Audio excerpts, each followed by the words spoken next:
Water. It is essential to maintain all life on Earth.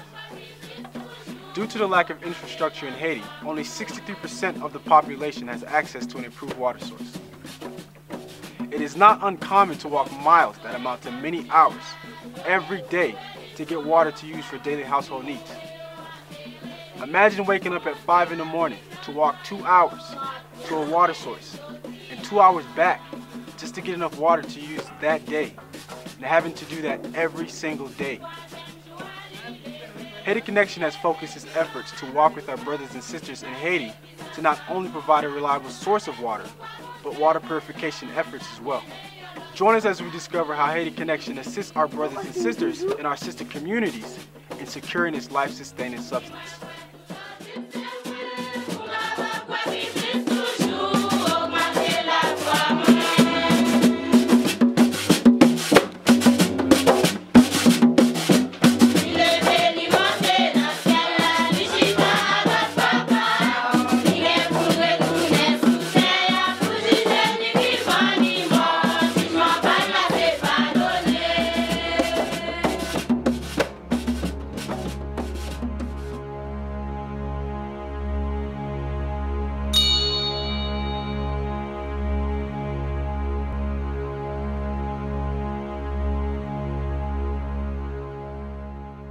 When we started going to Haiti 20-some years ago, there was an energy and an excitement beyond belief in some ways. You know, we were scared and at the same time just excited about what the possibilities might be. We'd done our reading, done our homework, and you kind of knew the things about Haiti being the pearl of the Antilles, and also recognizing that they were up against it, just up against it in so many areas, everything. You know, pick a problem, they had it. Pick a problem, it seemed insurmountable in many ways. So when we went down there, in one breath we went down with the attitude of, well, what can we do? What are we going to be able to do when we're down there? And it didn't take us long to realize it's not about what we can do. What we realized was, how can we be conduits for grace? How can we be avenues for change? Because they didn't need us to do for them. They wanted us to walk with them, I think. And yeah, get them access to resources, you bet. Water became that touchstone for us, huh? You know, and it was so easy in some breaths because everyone needs clean water, and they started talking to us about it. And as we listened, we realized, oh my gosh. And so, in fact, we had went back to from Barassa. We were down in Port-au-Prince. We were sitting there, students and I, reflecting, praying a little bit about what can we do about water? I mean, what can we do? And then walks this guy named Phil Warwick. And he's an engineer, and he's carrying 2 white buckets. We said, Phil, what is that? And he goes, you got an hour? We said, sure. 3 hours later, we knew what we were going to be doing. And I don't believe in coincidences or fate or crud like that. It was meant to happen, that moment. And we got together, and then we said, Phil, can we take this to our friends in Barassa? And we did, and they said, yes, let's go for it. It was this program called The Gift of Water, Cadeau de l'eau, a 2-bucket system using double filtration and chlorination. And that's how we started it. And 2 of the pieces that was really cool about it was that, one, it was a point of use water filtration system. It meant it right there at the home. They could bring their dirty water in from wherever they got it, whether it was from cisterns, whether it was from sources, whether it was from the river, and they could clean it right there and keep it clean in the home. It was appropriate technology for the family. It could work. And having a technician go around and testing it, making sure things were working correctly, made sure it would continue to work. And it would strengthen the relationships and the bonds the families have, and the importance of water. By the very fact you've got a technician come into your home saying, hey, are you using this right? And it was really cool. Now that was the first thing, huh? That was appropriate. The second thing was, Phil understood this, and we loved it when he started saying this to us. He said, we have to understand that Haitians understand white buckets. He knew. He saw them carrying white buckets. And we see that again and again in Haiti. Every time you go, women and children carrying white buckets on their head, filled with water. And he knew that. He knew that that he had to use what they understood. And he's right. And it is borne true all these years. You know, to the point where, and I'm going to talk a little bit more about this water, but about what that looks like, the water for life looks like now for us. Huh? We've always ended up calling it buckets for life and stuff. I know it's not what they're called, but that's what we have called it, because it is life. But you know, what's been amazing is that when you go into their homes, it has a place of pride, if you will. In their homes, they got these homes that are 10 feet by 10 feet, 8 people live in there, 2 rooms, and you look into a corner, and There up on a table in a place of pride is this water, this bucket system to give them clean water. They understand. They get it. They get it. They understand that. We became a conduit for grace for them, for just allowing ourselves to do that.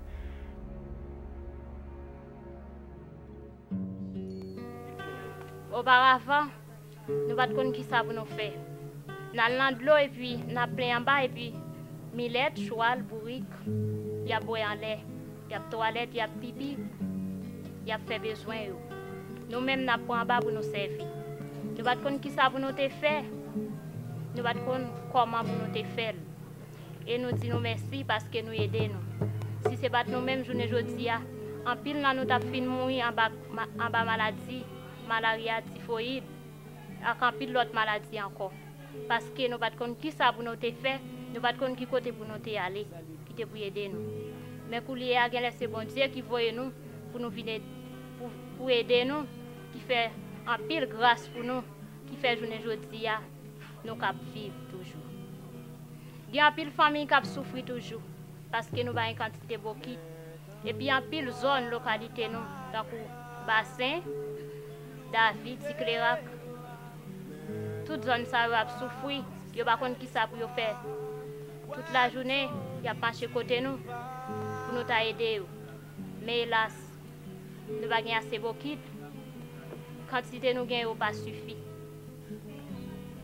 Je demande nous s'il vous plaît pour nous est-ce que nous sommes capables d'aider nous pour famille ça ou souffrir. But here's what happened. If you allow yourself for this to take place, and this is what happened with the Haiti Connection, we allowed ourselves, okay, this is something we can do. And we started doing it. We put these systems in place. We were so excited. Oh, we got 400 families, clean water. We raised the $10,000 we needed to do this. And a year later, we come back to visit to see how it's going. And half the homes we were visiting, the Haitians kept saying to us, we haven't prepared any water today. We haven't prepared any water today. And we're like, what the heck's wrong with you? Why did we spend all this money if you're not going to prepare water? And we come to find out it's because we don't have any water to prepare. What we thought we were taking care of, getting people clean water, led us to a whole nother set of issues that impacts Haiti every day of their lives. And we should have known it, but we didn't. They don't have access to water. Moi dis messieurs bonsoir et tout le monde qui là yo, moi salue yo. Devle parler des situations moun yo qu'après et de l'eau ça côté nous elle sorti hein. La pluie suspend tombé depuis en octobre. Par exemple, nous étions devant nous là janvier, février, mars, avril. C'est moi ça c'est moi c'est fraîche que lié. Parle gain en pile soleil. Si coulia nous moun a passé mise ça pour un petit goutte de l'eau ça. Nous pensons puis devant bah la bral petit pour yo. Donc nous devons mettre situation en face équipe ça ensemble avec nous hein, monsieur Roy. Tout. Donc nous avons un projet citerne de l'eau nous avons fait.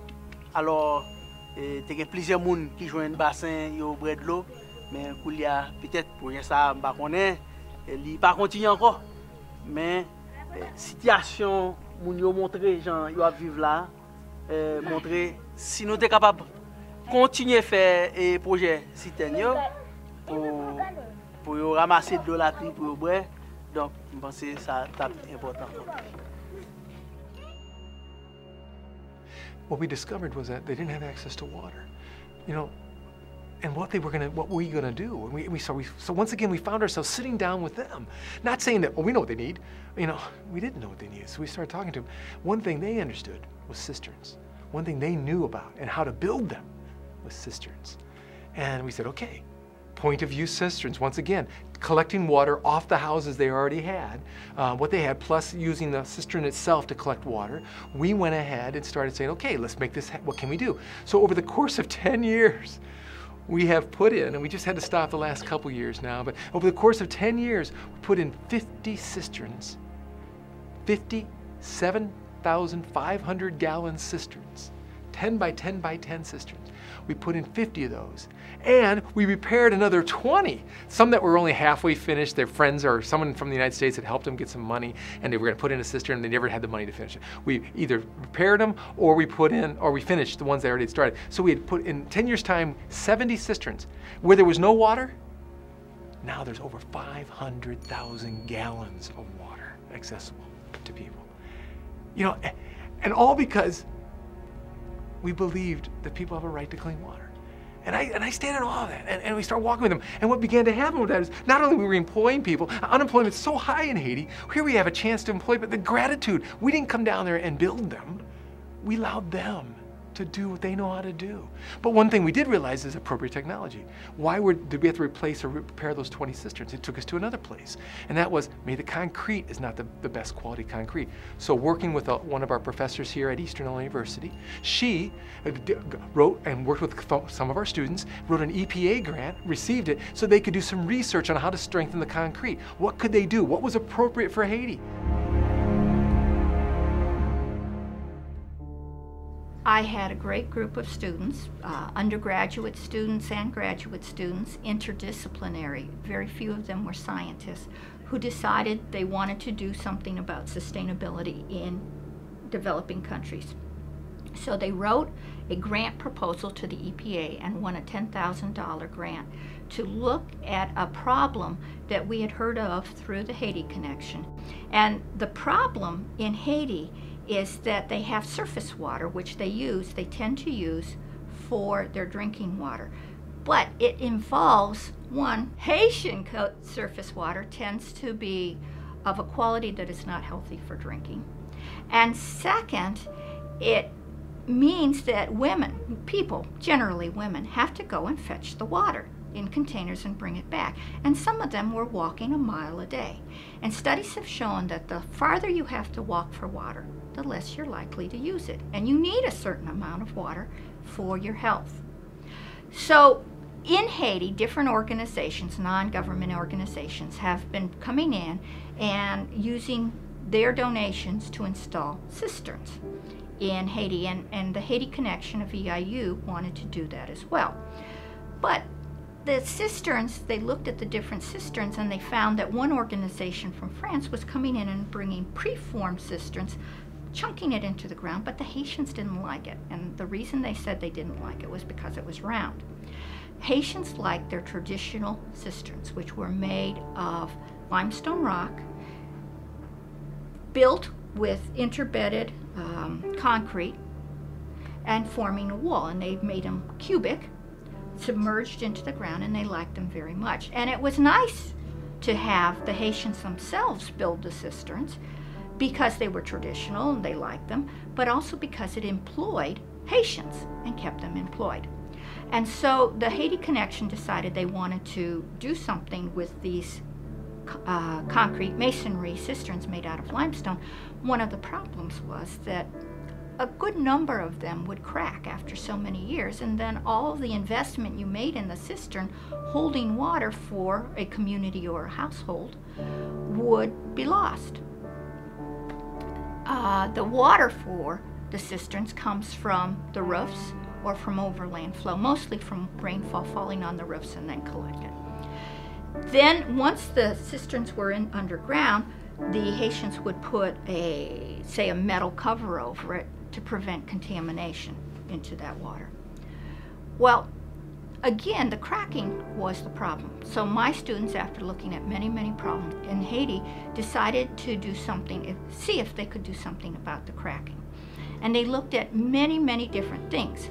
And their goals were to create a solution that technically prevented the cracking, but did other things as well.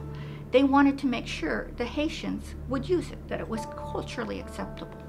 They wanted to make sure that a person with a 6th grade education could actually make these cisterns, put them together.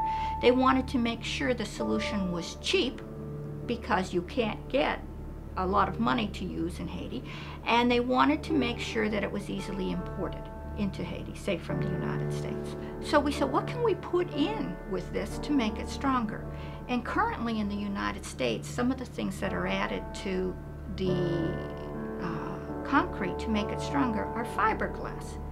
But that would be difficult to take down there and use.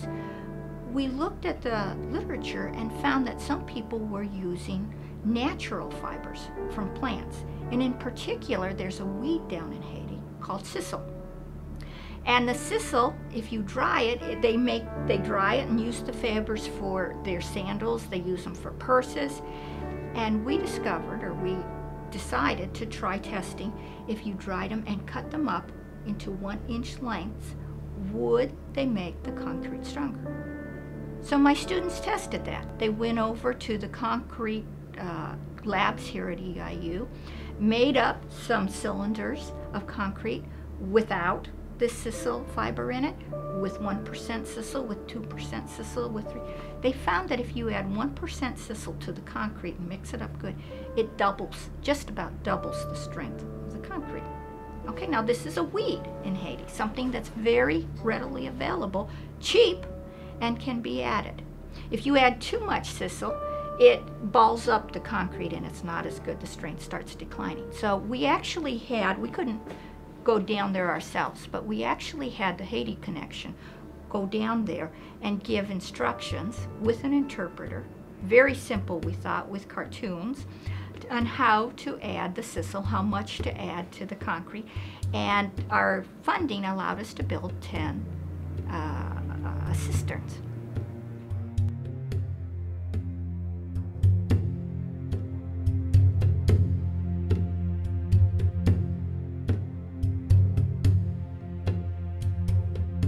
They came up with results that were real, results that could actually make a difference in prolonging the life of these cisterns. So they became something that was a real gift that allowed something to be used in Haiti.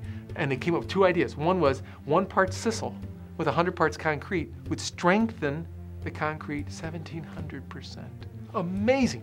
The second thing was something that we would do here and we knew about, but we never thought about it, and Haitians didn't think about it, a simple thing. And that was, keep your cisterns covered for 28 days. Let them cure. In Haiti, once you got something, they want to use it. They go, oh my God, I got a cistern, I can get water, and I'll keep going down to it's the rainy season, I'm gonna go ahead and start getting water immediately. No, we said, can you wait another 28 days so that the strength in the concrete to give it the strength that it needed. And so those are 2 simple things that came forth from that made all the difference in the world. I love when we can use appropriate technology. I love the difference it can make in the lives of people. And that's what we've been able to do. And that led us to something else. And the recognition that, oh my gosh, now, but only families that had tin roofs could have access to water. And they took us in a whole nother place that said, how unfair. And we began to realize this. And even this is where our Haitian brothers and sisters began to allow grace to work in their lives too, I think. And that was really cool. They recognized and realized that they themselves said, oh my God, yeah, we have lots of families that will never have access to water because they don't have a tin roof. They don't have a concrete floor. And it began to ask those hard questions. And now we started this program that is just so exciting called Espoir pour demain, Hope for Tomorrow.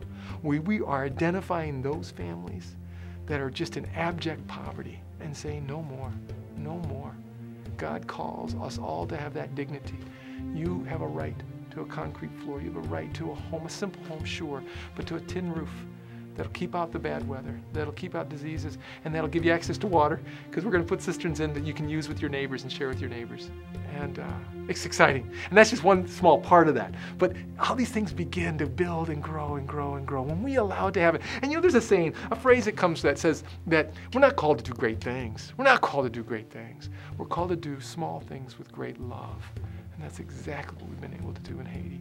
The Haiti Connection's allowed itself through this thing calling this little simple project of water, how it just began to just ripple out again and again and again and again. If you will, a tidal wave.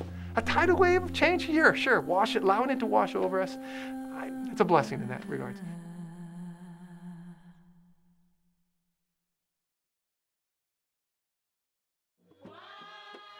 The water projects we have executed in solidarity with our brothers and sisters have been the source of the many projects of the Haiti Connection in the last 2 decades, similar to the ripples caused by an object dropped in a body of water. Continue with us as Father Montfort explains our latest water project within one of our sister communities.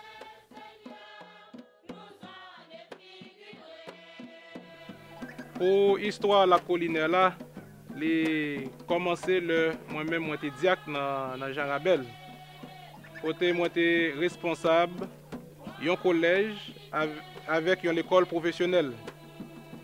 Gagné moun yo qui te gen en pile difficulté, en pile problème pour être capable de payer l'école pour ti moun yo. Et moi-même tout à cause de ça que moi c'est un père qui a aidé moun yo. Il était difficile pour nous voir ti moun yo tourner pour l'argent.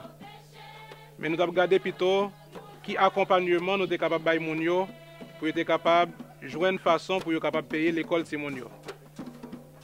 Et c'est comme ça moi rentré pour au Prince. Et puis une semaine après ordination moi comme père, moi viens faire connaissance avec un frère qui est frère Armand. Et c'est là que j'ai commencé à parler avec lui de problèmes que m'a enduré dans la zone là. Et un bagage que moi j'ai pour la première fois dans Jean Rabel, c'est côté mon yo même yo planté maïs, yo planté pois et puis pas gain de l'eau pour yo rouser, gros soleil et puis pied bois yo était comme ça pour prendre du feu. Moi t'ai expliqué frèrement tout bagage ça yo. Et c'est dans moment ça il a commencé à parler moi de un projet que li gagné, li pral lancer dans le mois de janvier, après que moi-même j'ai fini ordonné, soit un mois après. Et il était dit que l'a essayé pour projet ça, le premier atterri dans Jean Rabel côté de travail là. Mais le projet lui-même qui ça lui gagné pour lui faire, c'est là la pluie tombée, l'eau toujours passée, fait ravage avec ravine, avec rivière. Yo brote moun, yo brote bête, yo brote caille, yo prend jardin. Et frère lui-même comme projet il était gagné pour être capable au lieu de l'eau ça lui-même lui fait dégâts pour être capable de conserver de l'eau ça pour de l'eau ça être capable de faire un bien plutôt au lieu que lui fait un mal. Au lieu que de l'eau a passé, lui ravager, lui fait dégâts, mais plutôt pour de l'eau arrêter chita pour être capable de servir avec lui. L'eau qui était qu'on fait ravage là, la conserver, non seulement il pas venir faire ravage encore, mais la capable de servir mon yo pour jardin. Mon yo capable de prendre pour yo rouser terre pour yo faire jardin. Non seulement que il va capable de faire dégâts encore, mais la capable de servir mon yo pour animaux yo capable boire, pour bêtes yo capable boire. Et comme ça tout, il y a un côté qui pas gain de l'eau du tout, c'est même de l'eau yo conservé pendant la pluie dans lac là, c'est les mêmes yo prend, yo bouilli ou bien yo traité li pour yo même tout yo capable boire. Et de l'eau ça li même tout li servi moun yo tout en pile fois pour yo capable traiter li, pour yo capable baigner. Li servi au niveau de moun yo, mais comme ça tout li servi tout au niveau de nature là. Parce que il y a un pile oiseaux qui te fin quitter zone yo. Avec présence de l'eau, ils viennent commencer à retourner. Ça, lui-même, l'arrivée lorsque nous dans mois juin-juillet, dans la période d'été, les oiseaux migrateurs ont passé sur Haïti. Ils ne pas jouer de l'eau pour y arrêter, ils ont aller. Ça qui gagne plus résistance à aller, ça pas gagne résistance qu'on arrête ou mourir. Mais avec présence de l'eau, leur passé qu'on y là, ils arrêté. Ils arrêté, ils sont capables de poser. Après ça, ils continuent route. C'est ça qui fait que pour l'IA, c'est un bel bagaille, côté que nous-mêmes, nous pas seulement accueillir le monde, mais même les oiseaux migrateurs, ils ont passé qu'on y a tout, ils ont été pour être capables de visiter nous, avec présence de l'eau. Alors, les gens même, ils viennent gagner possibilité avec jardin pour être capables de faire récolte. Les ça, ils viennent plus, récolte là, ils viennent plus sûr pour les gens. Le pas gagner de l'eau, c'est la pluie qu'on a veillé qui peut tomber. Pour être capable de joindre de l'eau, pour être capable de faire jardin. Et comme ça, vous êtes capable de commencer le jardin avec la pluie, avec de l'eau la pluie. Mais si la pluie n'a pas continué à tomber, tout le jardin est perdu. C'était l'expérience que je fait dans Jean Rabel, côté que la pluie a commencé à tomber. Nous avons commencé à faire jardin, mais après ça, la pluie n'a pas venu tomber, et tout le jardin était venu perdu. Mais pour même la pluie a même fin tomber, même si grand pile temps pas gagné la pluie, nous sommes capables de joindre de l'eau pour être capable de faire jardin. Nous sommes même arrivé à faire jardin, mais non seulement ils ont fait jardin, ils ont développé une autre activité qui pas de dans zone nan, qui c'est pisciculture. Yo fait élevage poisson tout. En dedans lac qui là, gagner poisson. En dedans tout lac que nous-mêmes nous gagnons yo gagner poisson. Et espèce poisson que nous-mêmes yo gagner c'est gros poisson. Côté que moun yo même yo capable joindre pour yo manger avec ça au fait dans terre. Et puis yo capable joindre tout pour yo capable vendre tout pour yo capable faire l'argent, payer l'école petite yo.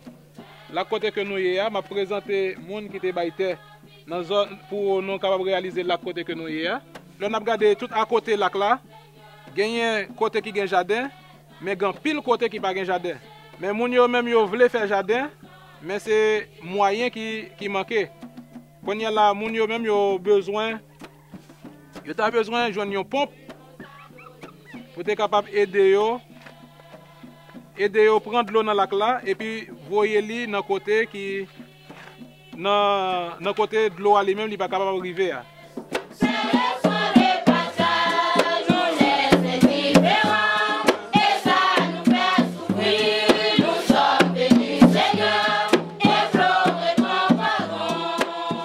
Two little stories, these vignettes I have to tell you about water that reminded me that we're doing good things. There's a gentleman, one at a Motab meeting, a peasant association meeting, hundreds of people are there, and this peasant farmer gets up, and this is so amazing when he got up to do this. You could tell he'd never spoken really in front of big groups before, especially to Americans, you know.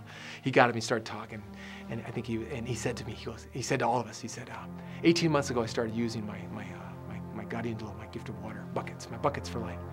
And he goes, and 18 months later, he goes, my family is healthy, I'm healthy, my kids don't get dysentery anymore, they don't get sick anymore. And he goes, he stopped and he looked at us and he goes, I now have clean water like the Americans. And everybody started laughing and clapping. And it dawned on us later that night, we said, he was so proud of that. He had clean water like the Americans. But what we thought was amazing with that was, it reminded us, he humbled us. Everyone has a right. Everyone has a right, a God-given right to clean water. Everyone has a right to shelter. Everyone has a right to be able to feed their families and have food. You know, and we have a responsibility in this world of ours to make sure that that happens. So that was the first story. And the second story about water that I thought was just so beautiful. This woman got up after she had been using the buckets for 6 months. She had gotten up and she says, I went to visit my sister. Because in Haiti, it's hard to get around, you know, just to visit people. It's not something like, hey, let's get together for lunch at Champagne or something like that, you know, maybe pop up on a Saturday. No, you have to walk miles to get some places, you know. So anyway, she went to visit her sister. She'd been using the buckets for 6 months. And so when she said, and when I was still a long way off, she says, when I was still a long way off, that's exactly how she tells it. When I was a long way off, she goes, my sister looks out from her house and she goes, oh, who's that fat woman coming to visit me? Who is that? She didn't know it was her. She goes, and everybody started laughing and clapping, and we were like, oh my God, is that a compliment? Well, it was a compliment. She goes, I was healthy for the first time in my life, she said. I don't get sick. I'm healthy. She said, God has led you to us. Thank you. And I'm like, oh my gosh. Those are beautiful, powerful stories and witnesses about what can happen when we allow that to happen in our lives. And so the Haiti Connection has done we know we can't do great things. We know that. Everybody deserves clean water in the world in which we live in. 1.6 billion women don't need to spend 6 hours a day looking for water every day of their lives. We know that. It's all over the globe. But by golly, where we are, in Barassa, and Oriani, and Yati, de Cossier, we can do small things with great love. And those small things will make all the difference. And that's a blessing.